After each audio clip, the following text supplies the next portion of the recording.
오늘 여기 한 300여 분 참 이렇게 모이셔서 경청을 해 주시고 계시는데 많은 분들이 저와 동시대 분들이고 낯이 익어서 오래간만에 이렇게 뵙는 분들 많이 계십니다.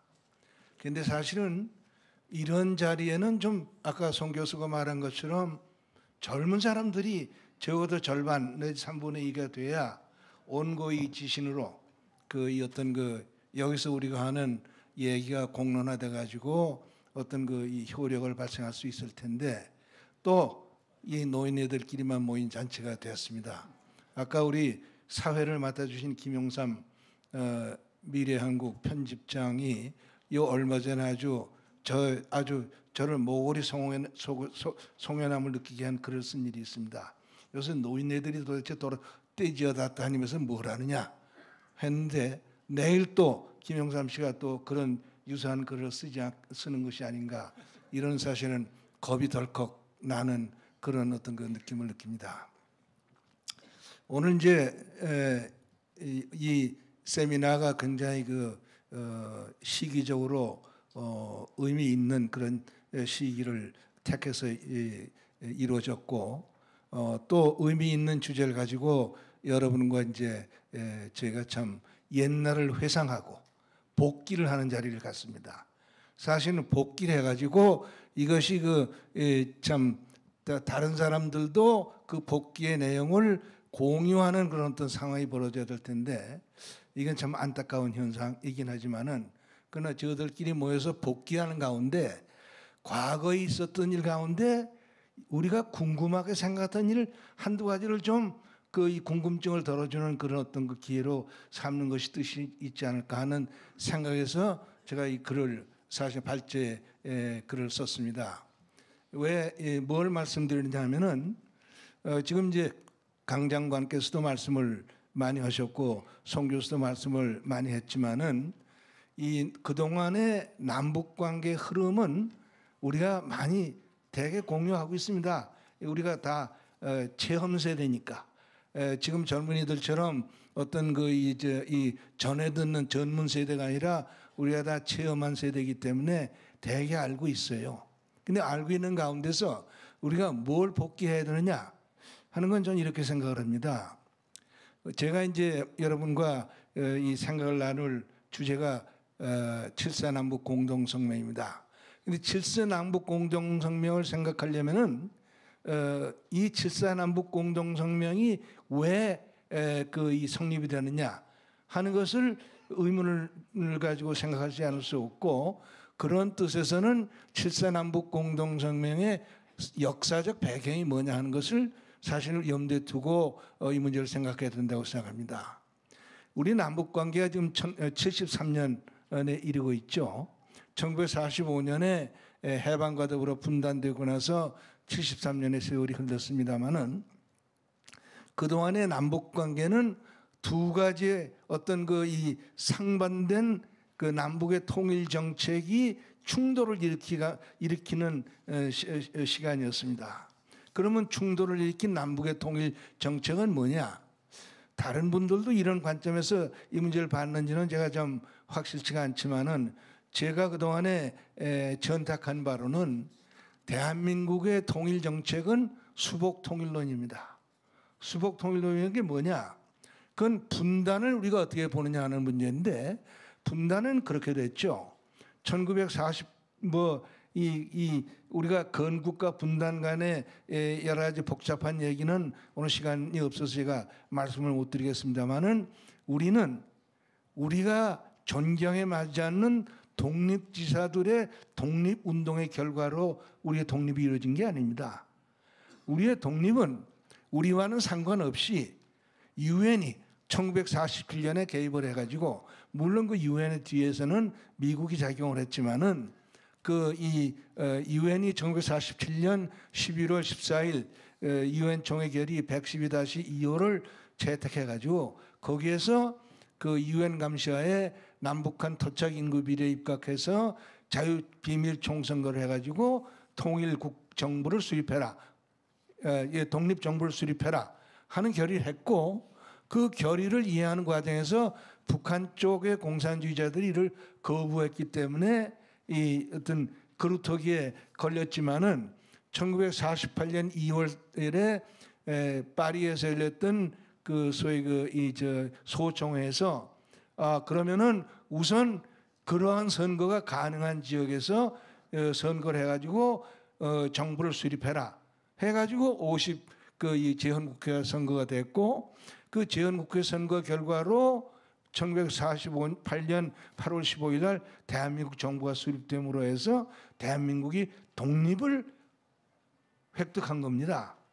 이게 이제 건국이냐 뭐냐 해서 여러 가지 논란이 있지만은 우리가 이 문제를 조금 다른 각도에서 어프로치를 해보면은 이 1948년 8월 15일 우리는 확실히 독립을 획득한 거예요. 이 우리의 독립을 가져온 유엔 총회 결의안의 제목이 The Problems of Independence of Korea, 한국의 독립 문제입니다. 그런데 9월 9일 날 북한에서 별개의 조선민주주의인민공화국이라는 것이 수립이 되니까 이 두 개의 국가 가운데 어느 국가가 진짜냐 하는 걸 누가 가려줘야 될 문제가 생기니까 유엔이 1948년 12월 12월 12일자 유엔 총회 결의 195-3호로 판결을 내렸어요. 한반도 인구의 대다수, 그 한반도 인구의 3분의 2가 남쪽에 거주하잖아요.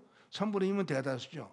대다수가 거주하는 지역에서 유엔 감시하에 그 이 인구 비례에 입각한 자유총 선거를 실시 통해 가지고 대한민국이라는 정부가 수립됐다. 그런데 이 대한민국 한반도 안에서 이 대한민국 정부가 유일하게 그러한 정부다, 합법 정부다 하고 판결을 내렸단 말이에요. 그러므로 해서 북한의 정통성을 부정을 해버렸죠. 그러니까 북한의 국가는 가짜 국가 됐고 남쪽의 국가는 진성 국가가 된 거 아니겠습니까? 이것이 이제 한반도 분단의 정치적 배경입니다. 그래서 그 다음에 이제 이렇게 분단국가 되니까 분단국가를 통일하는 문제는 어떻게 해야 되느냐? 바로 그 유엔 총회 결의 195-3호의 4의 비항인가 보면은 그렇게 있어요. 앞으로 통일은 유엔 총회 결의 112-2호에 의해서 완성을 시켜야 된다. 다시 말해서 이제 남쪽에서 선거가 실시됐으니까 선거가 실시되지 못한 북쪽에서 그 이 유엔 감시의 선거를 실시해 가지고 통일을 완성해라. 이렇게 된 거죠. 그래 가지고 이 대한민국 정부 입장에서 통일의 과제를 푸는 방법은 바로 유엔 감시와 선거를 실시하지 않은 지역에서 마저 실시해 가지고 이미 구성된 국회에 합석을 시켜 가지고 통일을 완성한다 하는 그 방법을 대한민국 정부가 추구할 수밖에 없게 된 거예요. 그것이 이제 대한민국 정부 초기에 대한민국 이승만 정부가 표방했던 통일 방안이고 그것이 올바른 통일 방안이었죠. 대한민국 입장에서는. 반면 북쪽에서는 어떤 문제가 생겼냐? 북쪽에서는 사실은 우리가 법과 정의의 입장에서 보면은 어떻게 봐도 불법적인 정부가 수립됐고 불법적인 국가가 수립됐단 말이죠. 그러니까 북한에서는 공산주의자들이 어떤 논리를 개발했느냐? 1945년 8월 15일 한반도가 일제로부터 해방됐을 때 한반도에서는 하나의 혁명이 일어날 필요가 제기되었다. 그 혁명이 뭐냐? 반제민족해방 인민민주주의혁명이다. 반제민족해방 인민민주주의혁명이라는 것은 반제는 반미고 민족해방은 반일이고 인민민주주의 혁명은 공산화혁명이다. 그러니까 다시 말해서 그 한반도에서 반미 반일 공산화혁명이 수행돼야 되는데 북쪽에서는 소련의 도움으로 완수가 됐고 남쪽에서는 미국의 반대로 수행이 되지 않았으니까 북쪽은 해방이 완성이 됐고 남쪽은 해방이 완성이 안 됐다. 그러니까 통일은 어떻게 해야 되느냐? 해방이 완성되지 않은 남쪽에서 해방을 완성시켜서 이미 해방이 완성된 북한과 북쪽과 합작 통일을 해야 된다. 이것이 유일한 평화통일 방안이다. 이렇게 된 거예요. 그러니까 이러한 방식에 의해서 남조선 혁명을 통해서 남조선을 마저 해방시켜서 합작통일하는 것은 유일한 평화통일의 방안이고, 그러한 평화통일이 안 되는 경우에는 비평화적 방도에 의해서 통일을 추구할 수밖에 없다. 그게 남조선 혁명에 기초한 조국통일 이론이고, 이것이 북한의 공식적인 통일 정책이에요. 우리가 이 해방통일이죠. 우리의 수복통일, 북한의 해방통일이 날카롭게 맞서가지고 계속 버텨온 거죠. 이러한 그 대결 속 구도 속에서는 대화는 있을 수가 없죠. 그동안에 북한이 많이 위장선전으로 이제 남북 협상 이런 걸 제기했지만은, 어떠한 경우에도 북한이 제기하는 남북 협상에서는 남한에서 참석할 수 있는 사람이 있고 참석할 수 없는 사람이 있다라고 구별을 해가지고, 이렇게 되니까 그 협상이라는 협상이 이루어질 수가 없었어요. 1946년, 47년 미소 공동위원회가 깨진 것도 원인이 거기에 있는 거예요. 그런데 그러한 상태로 지속이 되는 과정에서 세월이 흐르고 자꾸 국내 상황이 변하니까 남쪽에서는 이 개방된 체제로 변화하는 국내 상황에 정책이 맞추어 가야 되는 필요를 항상 느끼니까 이 수복 통일론에 여러 가지 자꾸 좀 수정이 가해지기 시작합니다.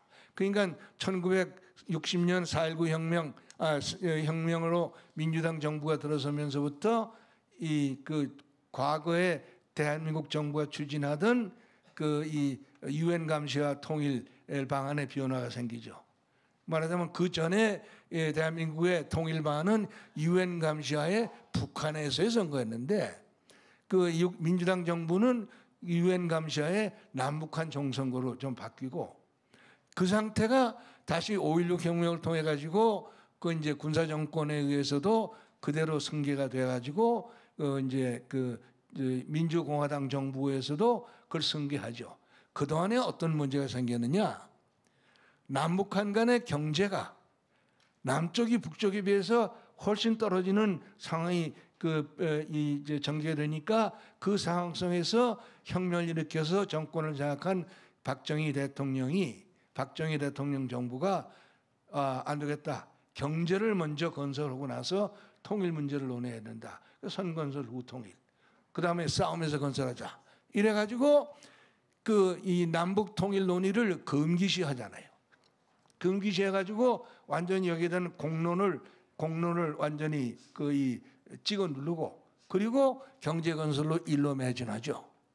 그런 상황이 지속되는 가운데 결국 이제 남북 간의 이 박정희 정부의 경제 건설 드라이브가 성공을 거둬가지고 1970년대 들어갈 무렵해가지고 남북한 간의 경제적 격차가 평준화됐다가 남한의 우세로 돌아가기 시작을 하죠. 그러고 이제 이런저런 상황이 전개되니까 북쪽에서, 더군다나 북쪽에서는 6.25 전쟁을 거치는 과정에서 북쪽이 예상치 않았던 굉장히 부정적인 상황이 벌어지죠.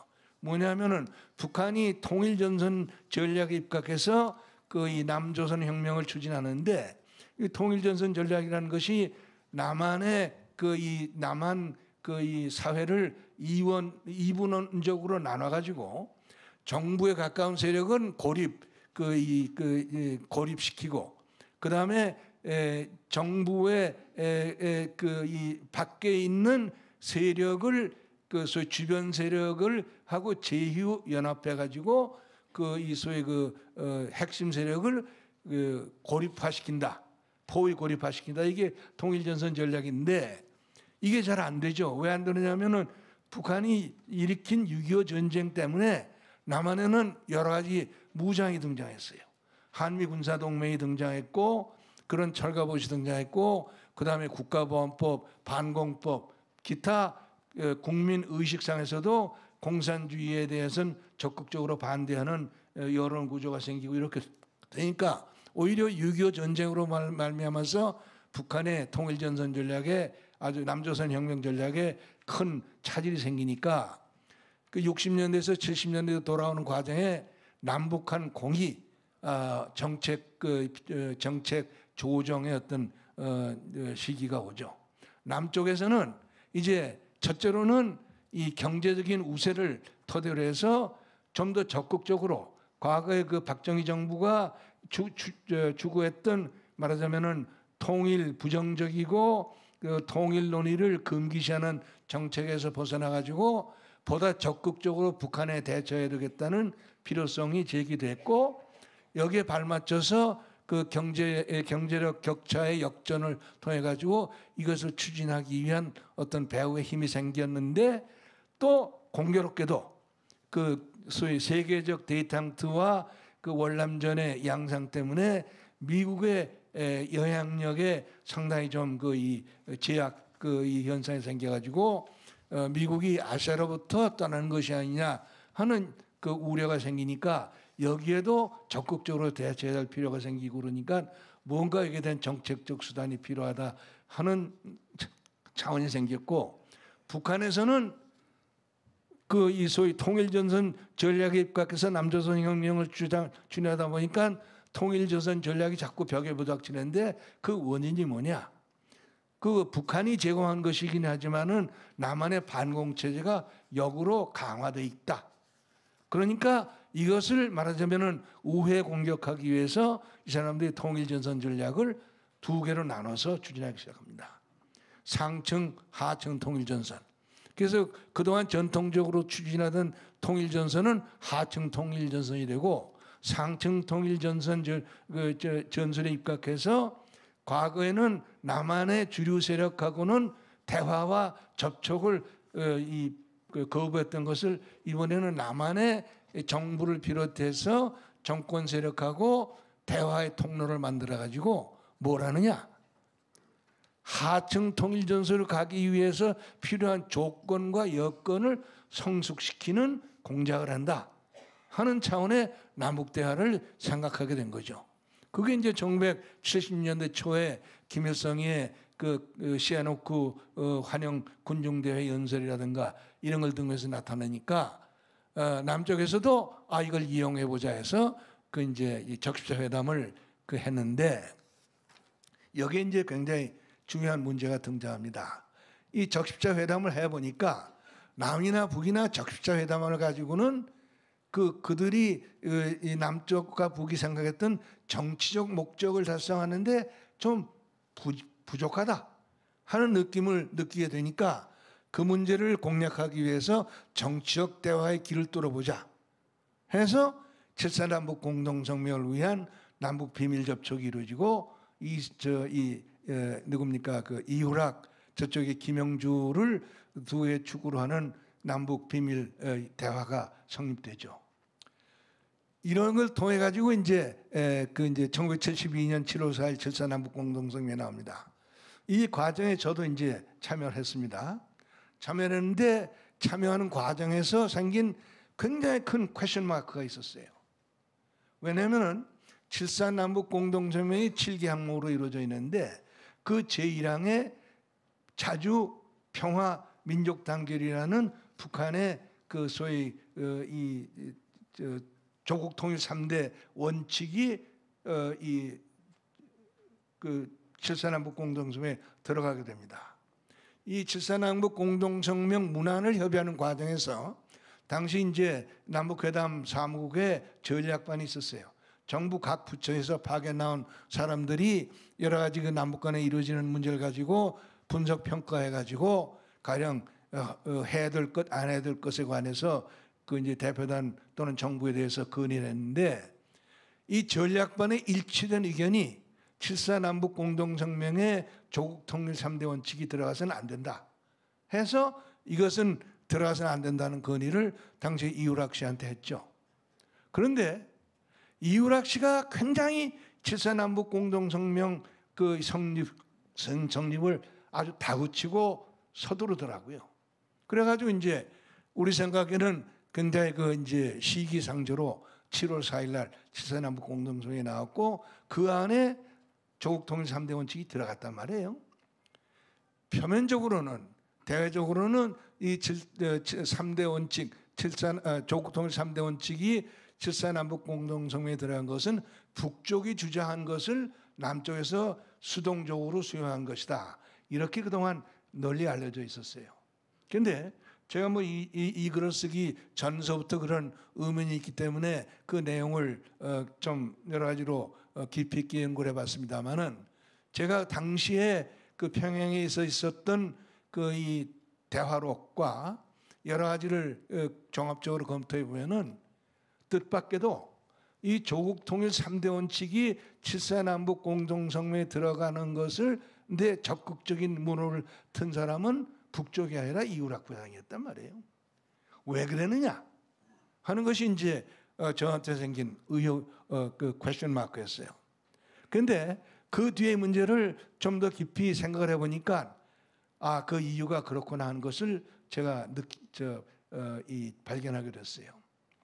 저는 이제 1958년부터 신문기자로, 정치부 기자로 71년까지 한국일보에서 일을 했습니다.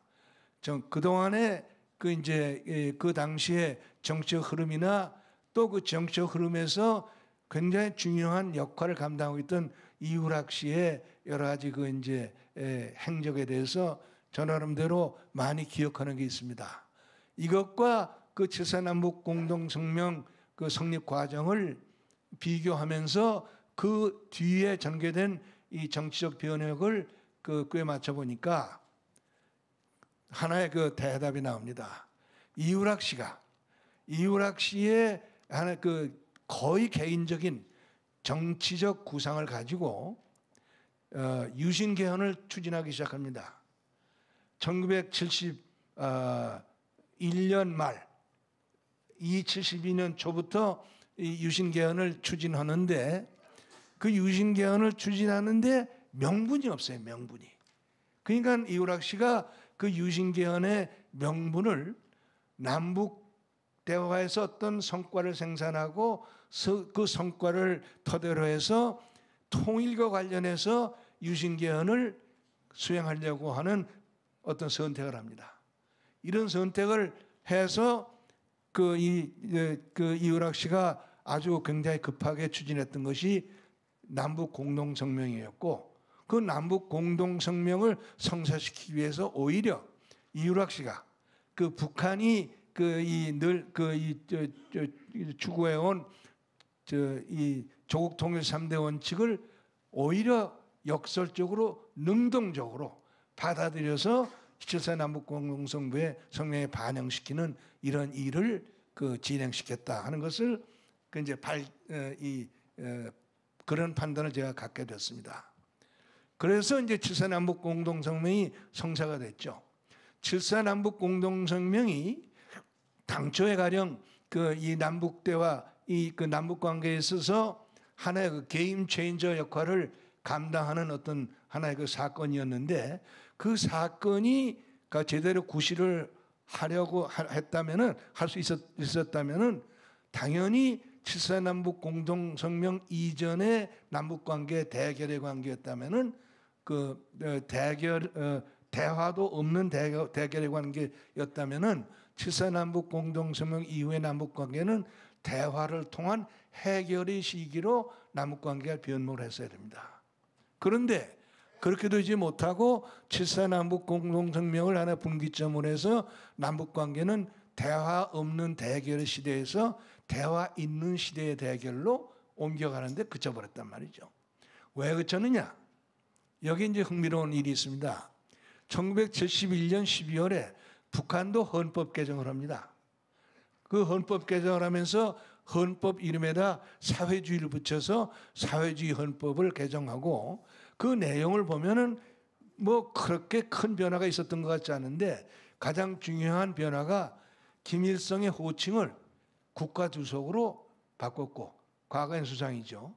그 다음에 수도를 과거에는 서울로 했던 것을 평양으로 고치는 변화가 거기에 이제 기록이 됩니다. 이게 뭘 뜻하느냐 하는 것이 굉장히 흥미있는 관찰의 포인트가 됩니다.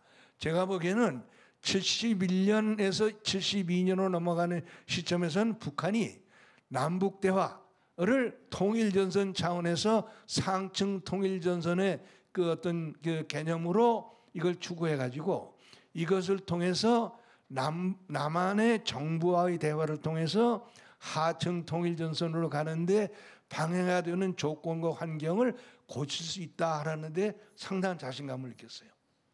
그 자신감을 느끼고 그것이 이루어진다면 그 다음에는 북한이 말하는 남조선 혁명을 통한 조국 통일에 접근해 갈 수 있다. 거기에서 어떤 문제를 이 사람들이 느꼈냐면은 북한의 김일성은 수상이고 남한의 대통령은 대통령이라는 데서 그 통일 이후의 남북 관계에 있어서 굉장히 북한의 어떤 약점을 인식을 했기 때문에 그 약점을 고치기 위해서 그 수상을 국가주석으로 격상시키는 헌법 개정을 했고 또 그 이 과거에 서울을 수도로 했던 그것도 일단 평양으로 바꿔놔 가지고 어떤 그 문제에 관해서 앞으로 남북 관계 변화에 대처할 수 있는 어떤 정지 작업의 일환으로 삼았다. 전 그렇게 이제 해석을 합니다. 다만 그런데 그래가지고 이제 1972년 가 1971년이 아니라 1972년 그 12월에 북한이 그 사회주의 헌법을 개정했죠. 72년 10월 유신이 일어납니다. 10월 유신이 일어날 때 그 이제 남쪽에서 이우락 부장이 북쪽에 통보했어요. 우리가 중요한 정치 개혁을 한다. 이 정치 개혁을 하는 목적은 남북 대화를 지원하기 위한 것이다. 그런데 북한은 거기에 대해서 그것이 아니다라고 생각하지는 못하고 이것을 일단 긍정적으로 잠시나마 수용을 했어요. 그리고 그러한 수용에 입각해가지고 헌법 개정을 했단 말이죠. 거기 말하면 그 일종의 긍정적으로 대응하는 어떤 태세 체제 정비를 한 거죠. 그러나 72년 말을 거쳐서 73년으로 넘어가는 시점에서 북한 내부에서 남한에서 이루어진 유신 개헌은 남북 대화, 북한이 희망하는 방향으로 남북 관계가 이루어지는데 도움이 되는 방향으로 남한의 체제를 개혁한 것이 아니라 남한의 반공 체제를 오히려 강화하기 위한 체제 개혁이었다는 것을 인식을 하게 돼요. 그래가지고 72년 말부터 73년 초에 걸쳐 북한의 태도가 확 바뀝니다. 그래서 완전히 그 당시에는 남북 조절의 공동위원장 회의가 이제 72년 10월부터 이제 그 12월에 걸쳐서 세 차례 열리고 그리고 이제 72년 12월 1일 날 남북 그 공동위원장 회의가 끝나고 남북 조절위원회가 이제 성립이 됐는데 이미 남북 조절위의 공동위원장 2차 회의 때부터는 회의를 하면 회의는 전쟁터지 회의가 아니에요. 그 저쪽에서 이제 박성철이가 나와서 우리 쪽 이우락 씨하고 아마 그 대화록을 여러분이 보시면은 아주 기함을 할 정도로 논전을 합니다. 아주 치열한 그런 논전을 해요. 그러고 73년에 접어 들어가면서부터는 북한이 남북조절위원회나 남북적십자회담이나 이것은 그 대화가 될 수 없는 방향으로 이 회담의 성격을 바꾸는 노력을 하죠. 남북조절위원회 확대 개편 아니라는 걸 내거나 또는 그 정치협상이나 대민족 회의를 하자는 주장이나 또는 이제 남북적십자회담에서는 법률적 조건과 사회적 환경론을 앞세워 가지고 이 국가보안법 그다음에 주한미군을 시비하고 그다음에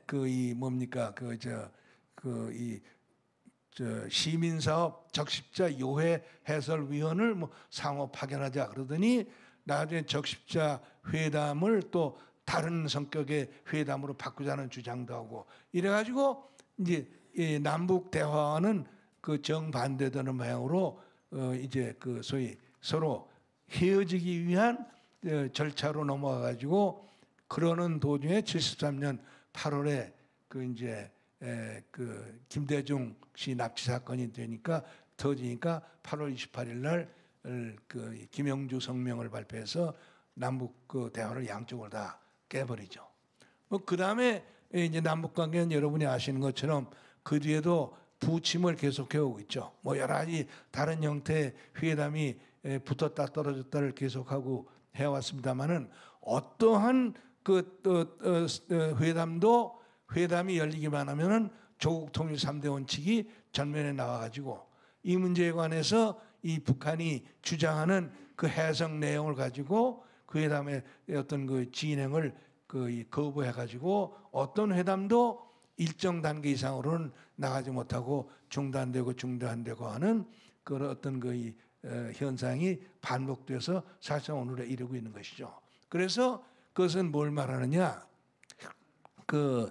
사실은 7.4남북 공동성명이 오늘의 지금 우리가 가지고 있는 7.4남북 공동성명과 같은 내용으로는 합의가 돼서는 안 되는 것이죠.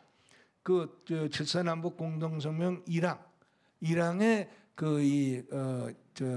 조국 통일 3대 원칙이 거기에 포함되는 내용으로 합의가 돼서는 안 되는 것인데 그것이 바로 그 유신 체제하고 맞물려서 이제 합의가 되는 상황이 빚어졌고 그로 인해서 이제 남북 대화가 예고되었던 여러 가지 이제 그 파행을 거듭하게 되는데 그러한 차원에서 보면은 7.4남북 공동성명이 성사됐던 내용은 사실은 그 박정희 대통령의 의중과는 부합되는 것이 아니었다라는 것이 이제 제 결론입니다. 왜냐하면 박정희 대통령의 대북과는 그 7.4남북 공동성명하고는 굉장히 거리가 있는 것이라고 저는 이해를 합니다. 박정희 대통령은 그 북한에 대한 신뢰를 갖지 않았고 그래서 7.4남북 공동성명 이전에 그것을 위해서 이우락 씨가 비밀리에 평양을 방문할 때 특수지역 출장에 따른 대통령의 지시를 내린 내용을 봐도 이우락 부장한테 지시한 것은 어디까지나 탐색이었지 통일 문제를 가지고 합의하라는 것이 아니었어요. 그런데 그것을 이우락 부장은 그 선을 임의로 넘어가지고 조국 통일 3대 원칙을 받아들였는데 박 대통령은 그때 제가 판단하기로는 이 10월 유신에 처음부터 이 박 대통령이 이것을 알고 지시했던 것이 아니라 이우락 부장이 준비해서 밥상을 차려서 진상을 한 것이기 때문에 박 대통령이 이유는 여하튼지 간에 이우락 씨가 그런 분에 넘친 행동을 하는 것을 눈 감고 있었고 그런 뒤에 그 7.4남북 공동성명이 난 뒤에 이 7.4남북 공동성명이 나고 나서 이 이우락 씨의 소위 여러 가지 권위란가 이런 데 대해서는 대통령이 견제하는 여러 가지 움직임이 보이다가 결국 73년 초에 윤필용 장군 사건을 계기로 해서 이우락 부장은 사실상 실각이 되죠. 정보부장으로 남아 있었지만은 그 당시에 그 정보부장으로서 그 정보부장의 정치적 권력을 상징하던 3종의 신기가 있었어요. 그것은 뭐냐면은 매주 월요일부터 금요일까지 아침 9시부터 10시까지는 대통령과 정보부장 간의 독대 시간.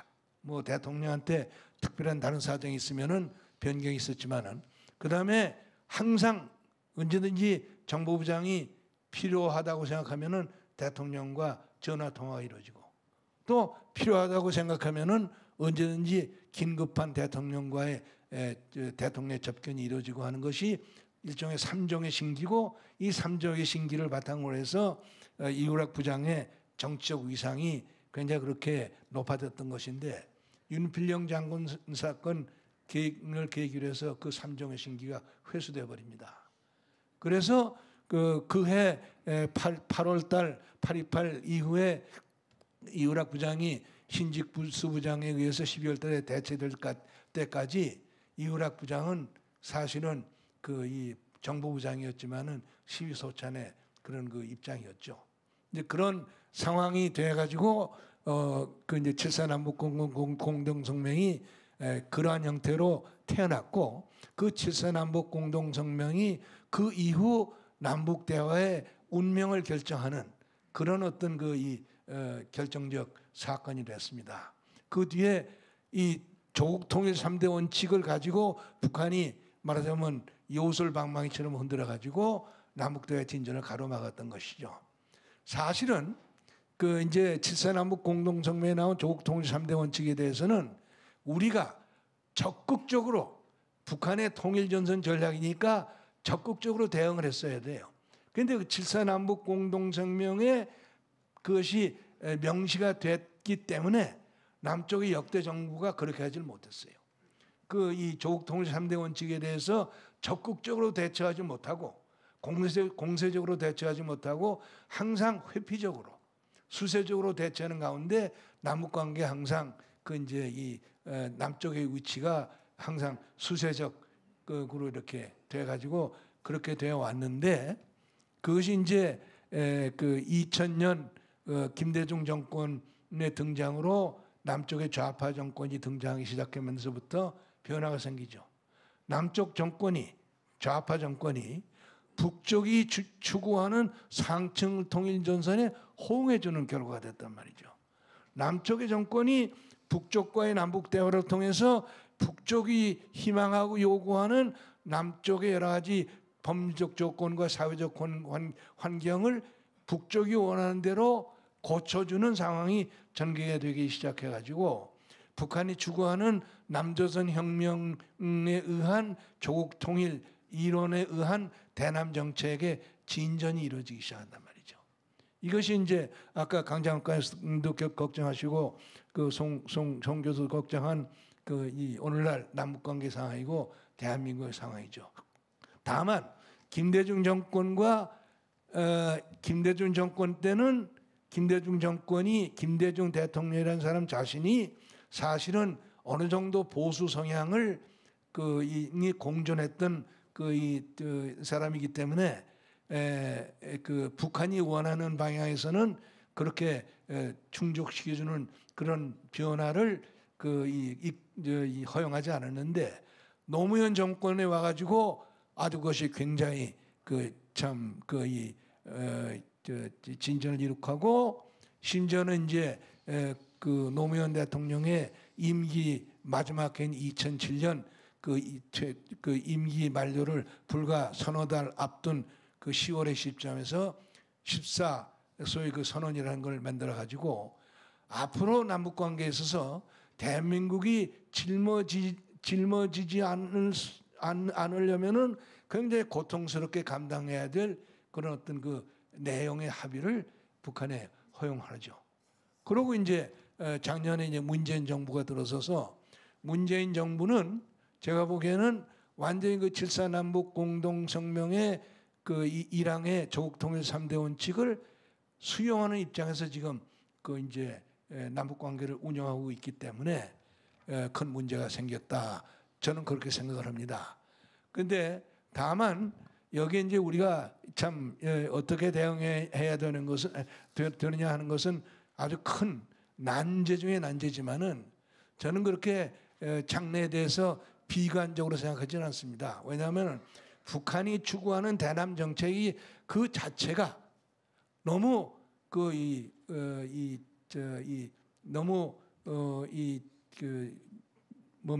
완전하지 못한 정책이고 또 대한민국의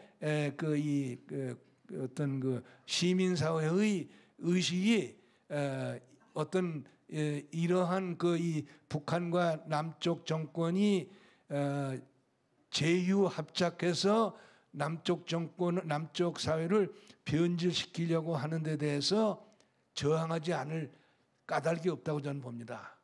지금 현재는 여러 가지로 이제 끝내겠습니다.